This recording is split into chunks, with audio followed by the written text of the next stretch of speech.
Usa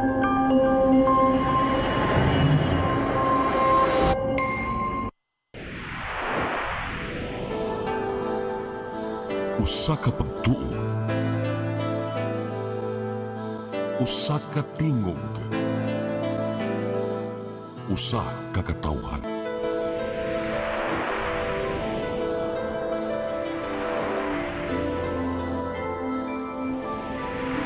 Cebu Catholic Television Network.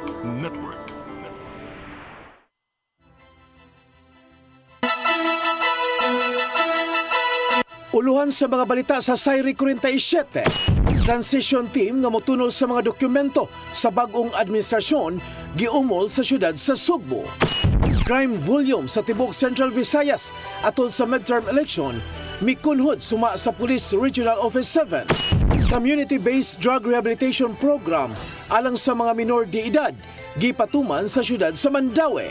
Motorista napasok sa truck sa lungsod sa Minglanilla, patay. Sugbo, Kabisayan ug Mindanao, Pilipinas ug katawhan kutos maabot sa tong Sibya sa tibuok kalibutan mayong hapon. Live kita karon sa CCTN Channel 47 ug kini ang tulumanon sa nag-unang kasayuran nga angay natong masayran. Sa nga ni Attorney Danica Caballes, ako si Dennis Tabar ug kini ang Sayri 47.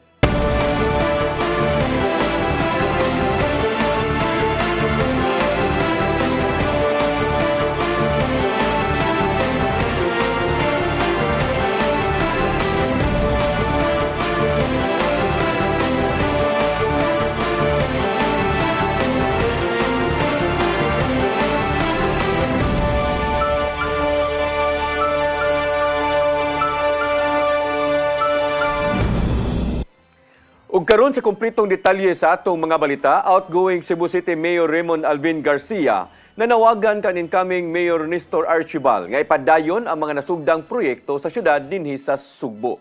Subay kini sa nahimong pag-umol sa transition team nga mutunol sa mga mahinungdanong dokumento ngadto na sa bag-ong administrasyon. Ang kasayuran hihatod ni Gian Navarro. Gikumpirmar ni outgoing Mayor Raymond Alvin Garcia nga giumol na ang ilang local government transition team nga maoy mututok sa pagtudol sa mga dokumento ngadto sa bag-ong administrasyon. Langkuban kini sa masakop gikan sa department heads sa city government uban ang Department of Interior and Local Government. Maong gilauman ni Garcia nga sa di madugay makigsabot niya si incoming Mayor Nestor Archibal alang sa mamahimong dagan sa transition. Buot ni Garcia nga mapadayon ang pipila ka mga programang nasugdan sa iyahang nga termino sa Cebu City Government alang sa kaayuhan sa mga konstituente. Usa na nini mao ang pagpatiwa sa Cebu City Medical Center building diin anapa sa proseso sa bidding ngadto sa bag-ong contractor. It's just a matter na lang of signing the contract with the contractor so that masugdan na gyud no ang pagtiwas sa CCMC. Now, if you ask me, pila ka days, mahuman, it really depends on the contract. Kinahanglan usab nga mapadayon ang pipila ka mga infrastructure programs aron makontrolar og di mosamot ang pagbaha. Gilaro usab ni Mayor Garcia ang pagpadayon sa Cebu Bus Rapid Transit Project. For transitional housing, so I hope nga ma-continue kay para manglimpyo manggalita o mga estero, manglimpyo manggalita mga sapa o na may mga demolition na atay temporary or transitional housing para sa itong mga tao. Usa sa mga tinguha sa umaabot nga liderato ni Archibal, mao ang 24/7 operation sa pipila ka mga buhatan sa Cebu City Hall.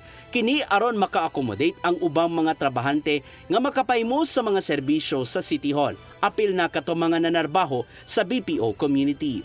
Maong gilauman ni Garcia nga tumanon kini sa maabot nga administrasyon, inuban na nusab sa pipila ka mga ahensya sa gobyerno. Atong ibuhat sa transition, I would really turn over and tell the new administration, this is what I have started, this is what I have done, palihog, ipadayon. Navarro, CCTN News.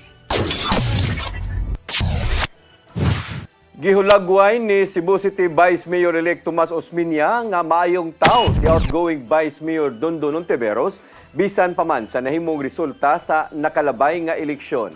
Gipaambit ni Osmeña pinagi sa iyang social media post sa ilang panagkita og maayo hinuon ang ilang pagtagad. Sumapa ni Usminya nga maayo ang gipakita ni Ontiveros atol sa nakalabay lang nga eleksyon. Sang litwa siya nadungog nga bati nga bahin niini. Nakadaog usab ang kanhi mayor sa nakalabay lang nga eleksyon, diin iyang gikaatbang sila si Ontiveros ingon man si Attorney Joey Daluz. PRO7 kun na Police Regional Office 7 may pasigarbo nga mikunhod ngadto sa dulan 77% ang crime volume sa tibuok Central Visayas atol sa midterm elections. Itandi kini sa natalang krimen niadtong midterm election sa tuig 2019. Ang kasayuran ihatod ni Arnold Bustamante. May tibugsok kadto sa 76.92% ang crime volume sa tibok Central Visayas atol sa 2025 midterm election ngadto nga Mayo 12, 2025 kung itandi kini sa 2019 nga midterm election. Subay sa hugot nga pagpangandam sa seguridad sa kapulisan ug ang operational discipline ang Police Regional Office 7 ubos sa pagdumala ni Police Brigadier General Rodrigo Maranan nakatala og mahinungdanon nga pagkunhod sa dagkong krimen atol sa national and local election. Kini tungod sa kaepektibo silang nga subsub nga kampanya sa kahusay kalinaw sa kapulisan sa Timog Region 7 base sa dato sa PNP Crime Information Reporting and Analysis System (CIRAS) niadtong Mayo 15, 2025 tulo ka adlaw human sa piniliay ang total crime incidents kun TCI nakatala lang kini og 55 itandi sa 192 niadtong 2019 nga eleksyon nga miubos kini sa kinatibuk-an nga 71.35%. Ang TCI naglangkob kini sa duha ka mga mahinungdanong components kini mo ang Peace and Order Indicator kon POI nga naglangkob sa dagkong krimen sama sa murder, robbery o physical injury. Din mikunhod kini gikan sa 109 niadtong 2019 ngadto na lang sa 31 ka tuiga ngadto ni pag-ubos sa 71.56%. Kini subay sa paglambo silang crime prevention ug police visibility. Ang Public Safety Indicator kon PSI nga naglakip sa non-index crime incidents sama sa vehicular accident lakip na sa miubos gikan sa 83 ngadto na lang sa 24 nga mikibra og 71.8%. Kini nga resulta makatumbo kini sa inisyatiba sa liderato ni Maranan lakip na niini ang full deployment sa mga uniform personnel sa mga polling precincts, paggamit sa mga high technology nga mga kahimanan alang silang surveillance, pag-activate sa Regional Incident Command and Monitoring Centers ug ang hugot nga pakigalayon sa Commission on Election ug COMELEC, Armed Forces of the Philippines, local government units ug sa komunidad.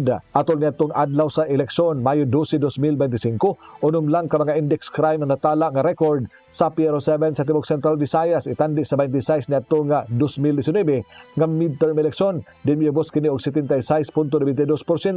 Sunod sa election period nga matapos sa Hunyo 12, 2025 ang PRO7 dili molugak silang alert status ug magpabilin matod pa kini ngadto na sa heightened alert aron nga magpabilin ang kahusay ug kalinaw sa Timog Region 7.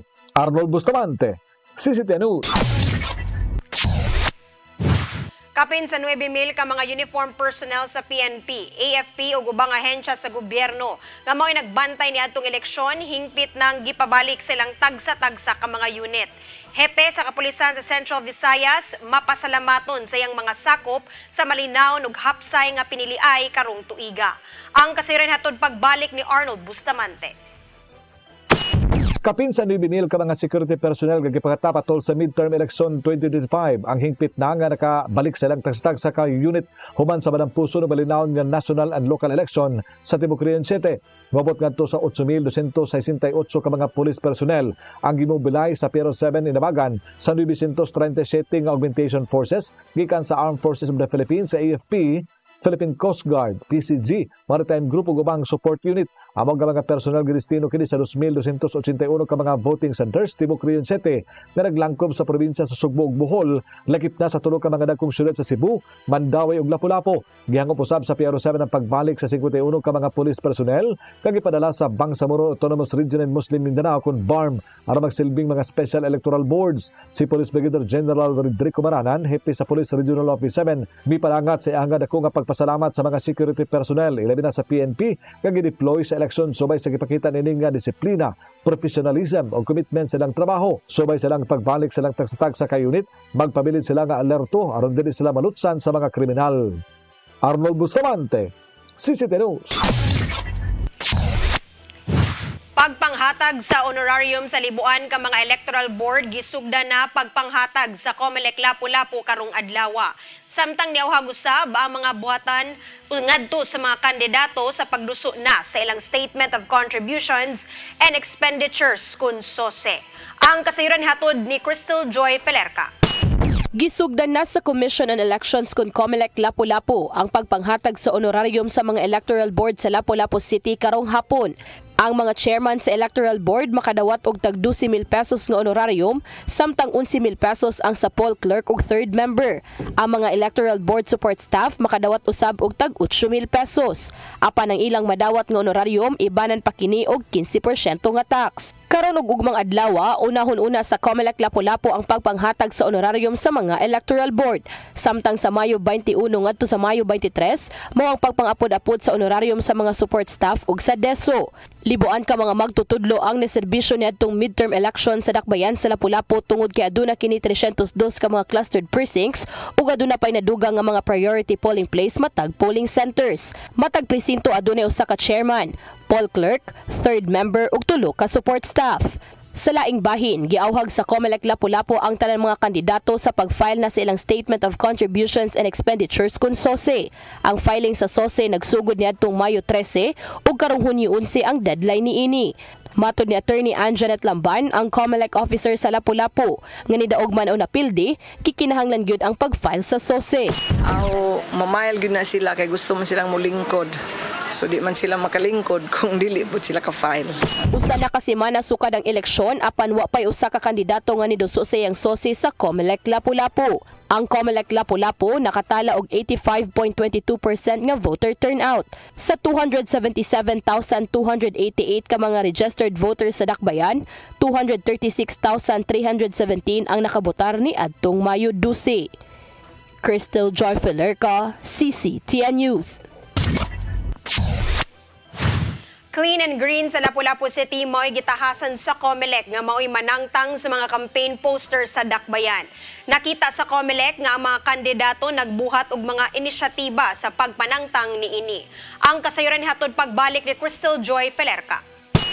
Gitahasan na sa Commission on Elections kun COMELEC Lapu-Lapu ang Clean and Green sa lokal nga kagamhanan nga mo'y manangtang sa mga campaign poster sa Dakbayan nga wa gihapon natangtang. Hinuon, matod ni Attorney Anjanet Lamban, ang COMELEC officer, nga aduna nay mga kandidato nga nibuhat og inisyatiba nga manangtang sa ilang mga campaign posters. Niadtong adlawng Sabado, Mayo 17, adunay gipahigayon nga citywide backlash operation kung diin ang tanan mga barangay ni salmot og nagtinabangay sa pagpanangtang sa mga campaign posters nga makita sa kadalanan ilabi na gyud sa mga koral. Dugang pa ni Attorney Lamban nga alang sa kadtong wa pa nakuha nga mga campaign posters, ang Clean and Green na lang mo'y manangtang niini bisan og responsibilidad unta kini sa mga kandidato. Of course, ila gyud unta ng moral obligation nga ilang limpyuhan kay sila man ang nagpilit, no, sa part of their campaign material, pero usahay dili na, then it will be the incumbent na nga office through the office of the Clean and Green mo na maglimpyo. Samtang giauhag ni Mayor-elect Cindy Chan ang kadtong nakapanangtang og mga tarpaulins nga pwede pang ma-recycle sa pagdala niini sa Manpower Training Center aron nga himuon kining bag ug uban pang pwedeng mabuhat niini sa mga kababayen-an. Ang mong inisyatiba susama gihapon silang gibuhat kaniadto paghuman sa eleksyon niadtong tuig 2022. Crystal Joy Pelerca, CCTN News. Mosunod, community-based drug rehabilitation program alang sa mga minor de edad gipatuman sa syudad sa Mandaue. Kana og daghan pa mga balita sa pagbalik sa Sayri 47.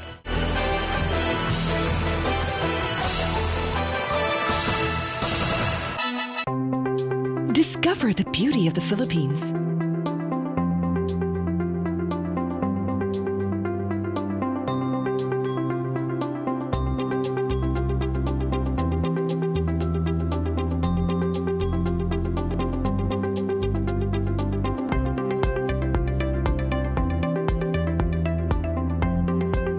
With Philippine Airlines, the country's flag carrier.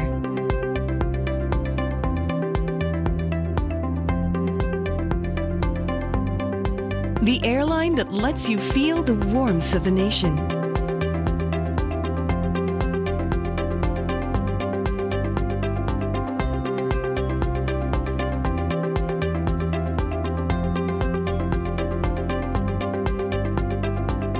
mabuhay.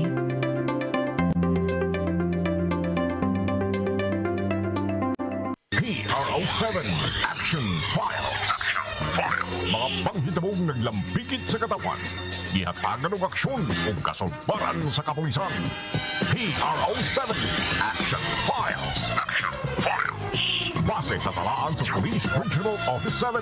Nakakasuing padayong gisubay. Hatagan ng katinawan. Pinaagid ng maong tulumanon.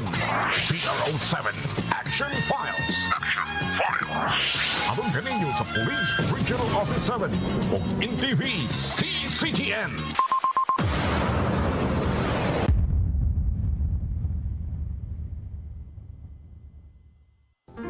I am the God that healeth thee. I am the Lord, your healer. I sent my word and healed your disease. I am the Lord, your healer. I am the God that healeth thee. I am the Lord, your healer. I sent my word and healed your disease. I am the Lord, your healer. I am the God that healeth thee. I am the Lord, your healer. I sent my word and healed your disease. I am the Lord, your healer. I am the God that healeth thee. I am the Lord, your healer.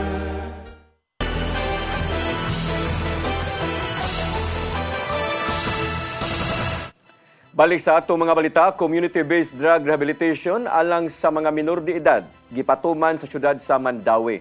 Ordinansahon bahin sa pag-institutionalize niini napasar na atol sa sesyon sa konseho. Ang kasayuran ihatod ni Mary Rose Sagarino. Napasar kaganinang buntag atol sa sesyon sa konseho sa Dakbayan sa Mandaue ang proposed ordinance nga nagtumong sa pag-establisar og community-based recovery program alang sa mga bata na gamitay og iligal nga drogas. Ang ordinansahon napasar sa unang pagbasa, nagtumong sa pagtanyag og insaktong pagtambal og rehabilitasyon alang sa mga minor de edad. Matud ni Attorney Ebenezer Daryl Manzano, ang pangu sa Mandaue City Substance Abuse and Mental Health Office, nga napatuman na ang maong community-based alang sa mga minor de edad. Ang ordinance sahon pag-formalize o pag-institutionalize na sa programa pagpatuman sa tibuok syudad. Dapat separate man good and dapat mas sensitive ta sa ato ang pag-deal with them.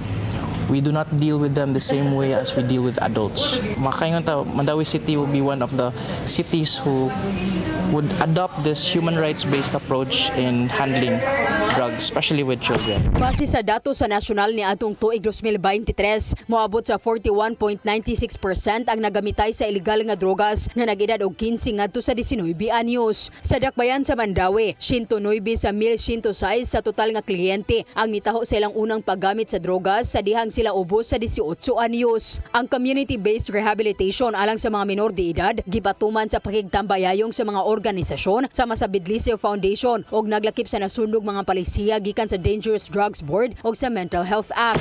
So far so good na atay mga na-withdraw na nga mga bata, meaning kanang naka-stop na sila, naka-overcome na sila sa ilang paggamit together with their family na atas mga more than 70% sa ato ang success rate karon sa ilaha.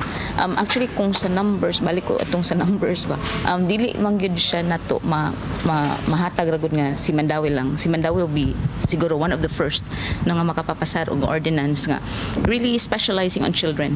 Ang isugyot nga programa nagsuporta sa pagpanilipod sa bata, pagkapribado og individual nga pag-atiman uban ang mga intervention nga gidisenyo aron matubag ang ilang mga panginahanglanon. Gidili niini ang mga lakang sa pagsilot sama sa pagpriso uban sa mga hamtong ang pangidaron, mugshot og strip searches og nagsiguro nga ang pagsalmot sa mga bata sa programa voluntaryo og matinahuron sa ilang dignidad. Sa maong ordinansahon, magtanyag usab ang syudad og financial assistance sa mga accredited NGOs nga nagdumala sa child-focused rehabilitation services.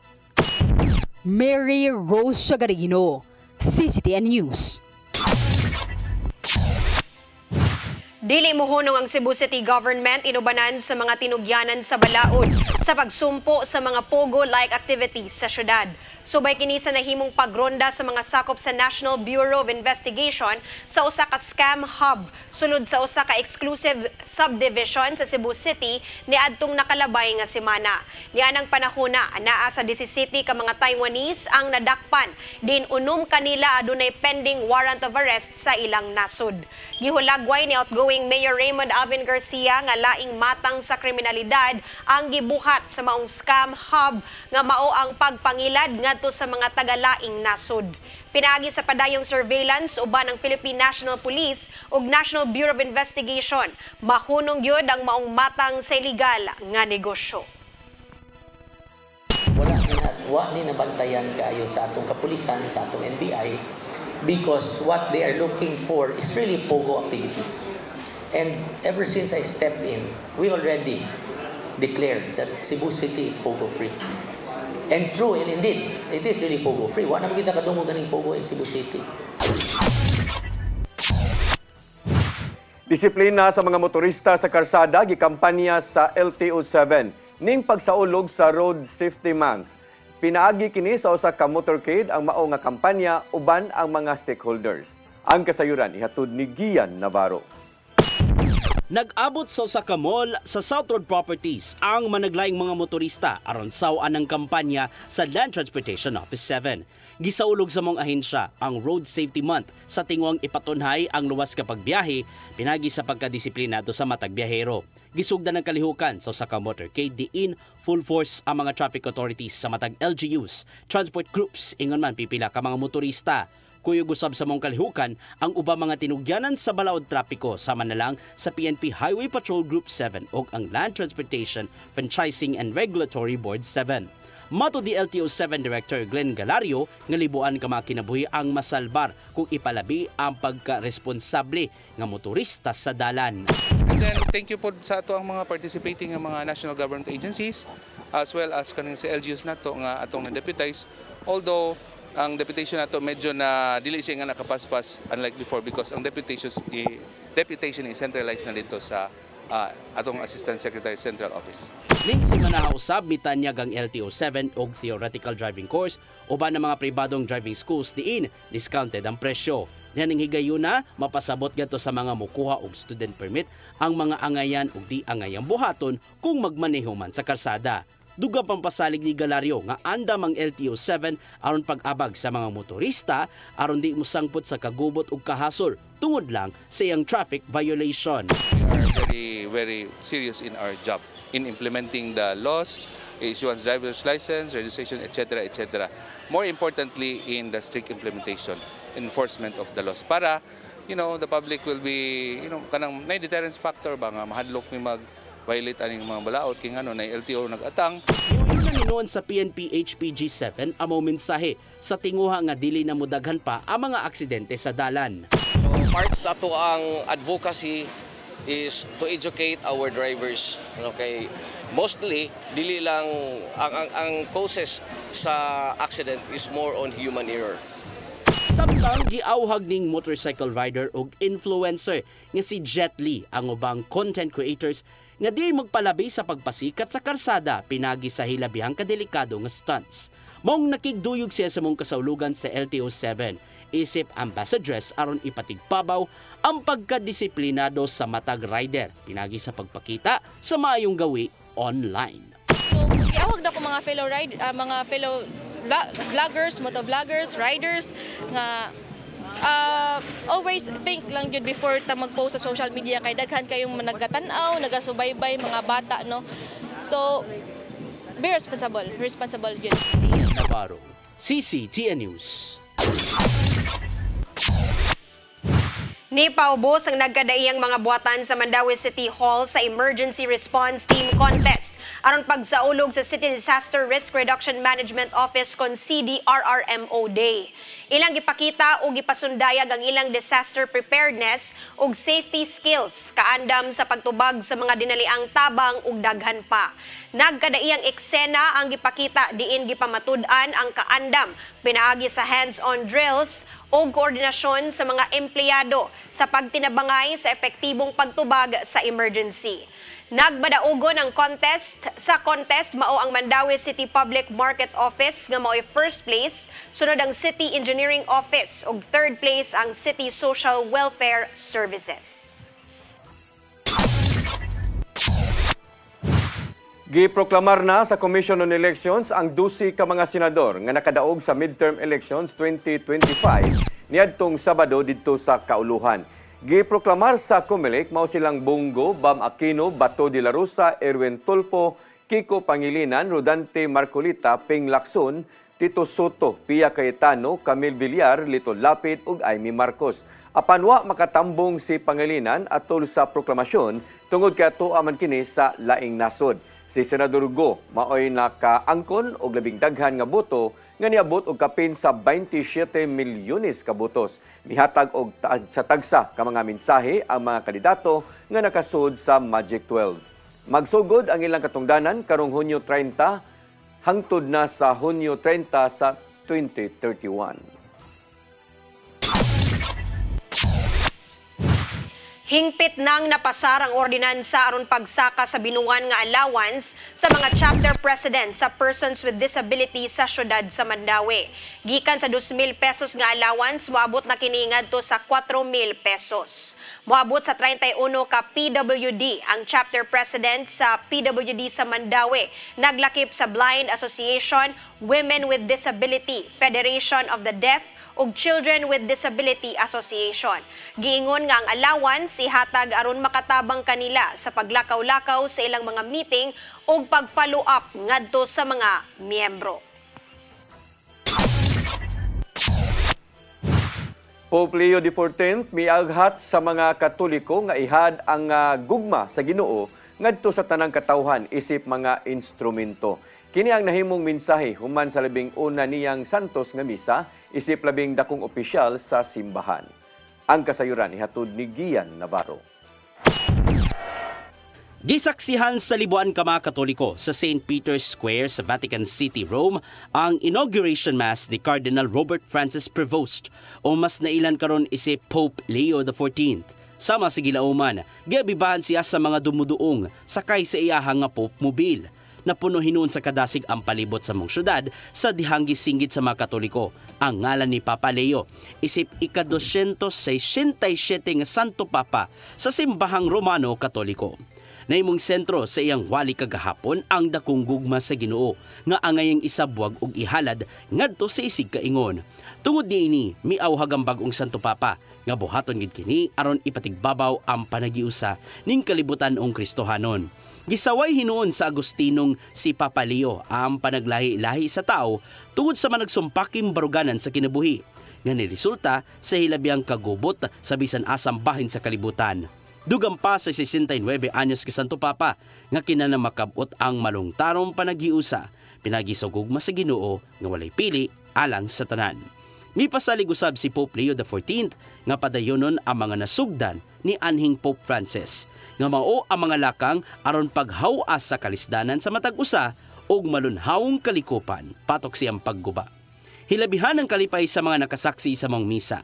Sa diyang gibutang ni Cardinal Luis Antonio Tagle ang Fisherman's Ring ngadto sa tudlo ni Cardinal Prevost. May numdumang gisaysay ni Tagle nga nihatag siya og candy ngadto kang Prevost ato sa conclave sulod sa Sistine Chapel aron matud pa dili magutman. Sa kasamtangan, nagpabilin si Tagle sa Dicastery of Evangelization isip pro-prefect hangtod nga makatudlo si Pope Leo o mga bagong opisyal sa Vatican. Ian Navarro, CCTN News.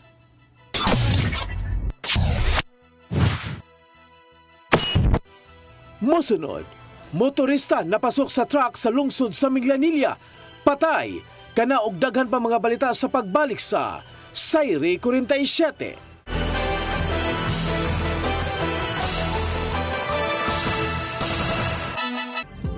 Ito ang programa kung saan magko-collaborate ang ating mga ozone doctors para ibahagi ang kanilang kaalamang medikal. I believe with all my heart that the Lord is allowing us to understand that He's the one who are extending this life and we have to really take care of our body. Yes. Matag episode, among ipaambit ninyo ang mga healing testimonies. Every day, pagising mo, iisip ko kung ilang taon na lang yung atagal ko, yung ganun. This is your path to a new start. OzoneMed Wellness Clinic New Start. Mapapanood every Saturday, 8 to 9 a.m. Og ang replay airing matag Miyerkules, 1:00 hangtod 2:00 sa hapon. Dinhilang sa CCTN Channel 47.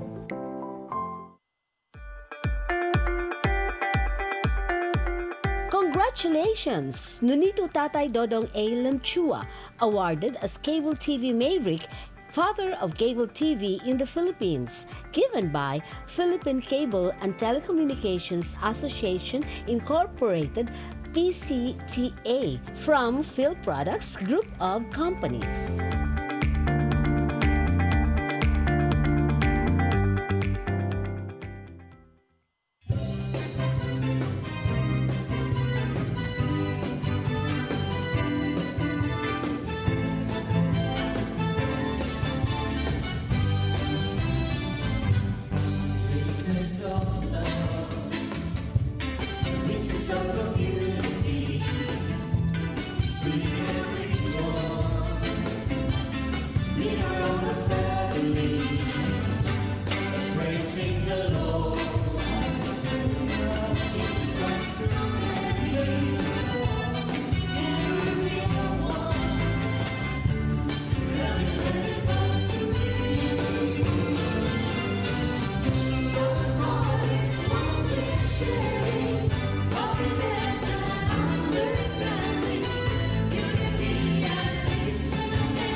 Balik sa ato mga balita, patay ang usa ka motorista human napasok sa usa ka truck niadtong Sabado sa gabi didto sa lungsod sa Minganilla.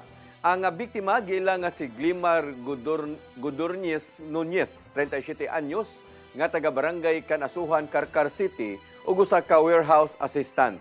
Samtang ang driver sa truck mao si Eric James Flores, 38 anyos, nga taga Barangay Haklupan, Talisay City.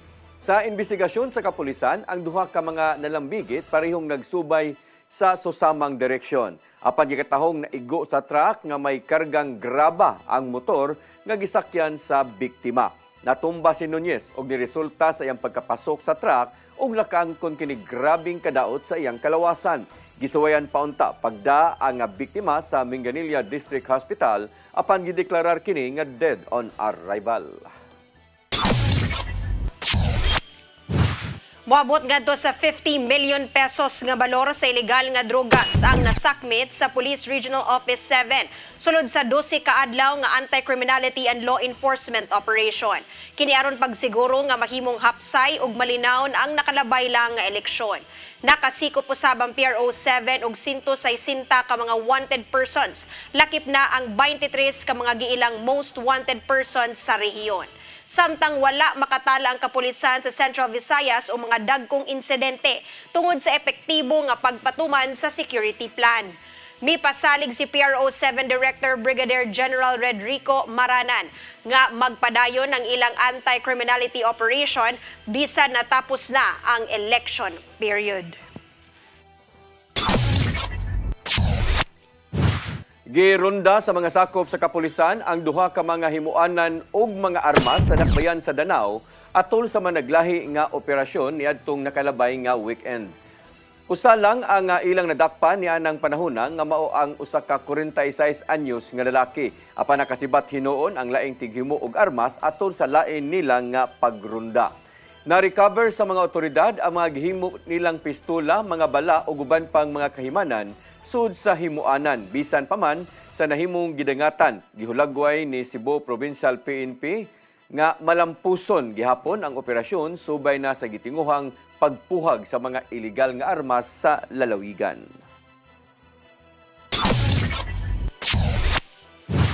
Upat ka mga tao nadakpan sa mga sakop sa Philippine Drug Enforcement Agency 7 human gironda ang usa ka drug den nga naimutang sa Barangay Kugon Pardo sa Dakbayan sa Sugbo. Lakip sa nadakpan ang nagpadagan sa maong suyupanan. Ang kasayuran hatod ni Mary Rose Sagarino.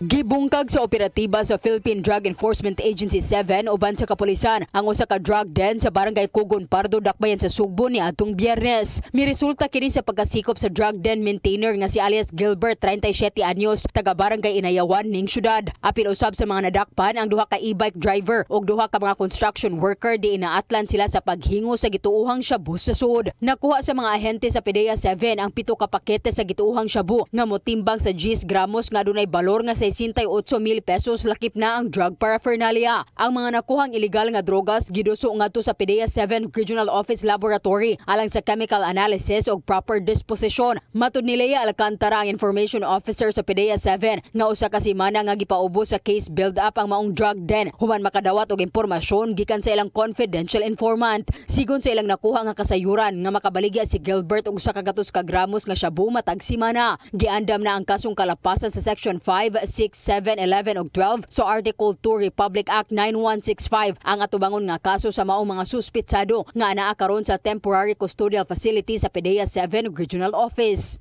Mary Rose Sagarino, CCTN News. Mao kadtong naglangkob sa atong mga balita sa Sayri 47, ako si Dennis Tabar. Ako si Danica Caballes, sangtod ugma sa inyong paboritong tulumanon. Sayri 47.